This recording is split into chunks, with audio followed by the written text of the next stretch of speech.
আসসালামু আলাইকুম ওয়া ৰাহমাতুল্লাহি ওয়া বাৰাকাতুহু।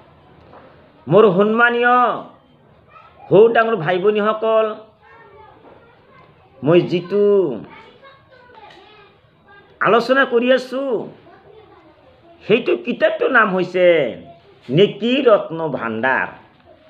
ইয়াতে কিমান আমল আছে, আমল কৰিব পাৰিলেহেঁতেন জান্নাতত গ'লে। যদি আপোনালোকে আমলটো কৰিব পাৰে জান্নাতত যাব। কিতাপটো খুব ভাল। ৭০টি প্ৰয়োজন মিটানৰ, মানে আপোনাৰ কিমান প্ৰয়োজন আছে, কিমান দৰকাৰ আছে, কিমান হাজত আছে, তাৰ ভিতৰত ৭০টো আল্লাহ মিটাই দিবে। প্ৰয়োজন আপোনাৰ কি দৰকাৰ, কি কামনা কৰিছে, সেইবিলাক ৭০টি আল্লাহ মানে মিটাই দিব। ৭০টি ৰহমত দৃষ্টি লাভেৰ আমল। আৰু আপোনাৰ ওপৰত আল্লাহৰ ৰহমত বৰ্ষণ হ'ব, আল্লাহ ৰহমত দৃষ্টি আপোনাক চাব। সেইটো ৭০ বাৰ। সুবহানাল্লাহ।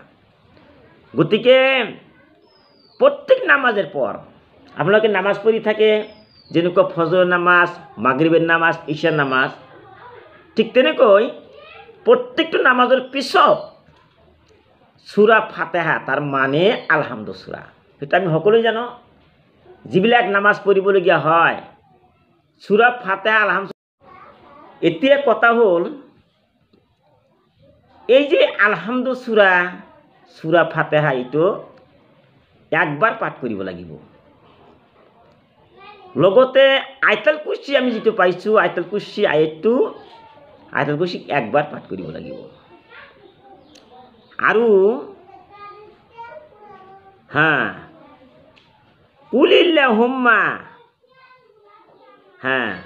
একবাৰ সূৰা ইমৰানেৰ 18 নম্বৰ আয়াত আৰু 19 নম্বৰ আয়াতটো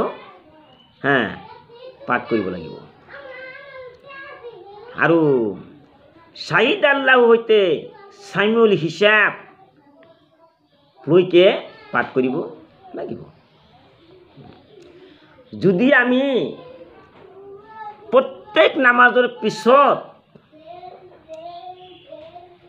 যদি আমি কি কৰোঁ,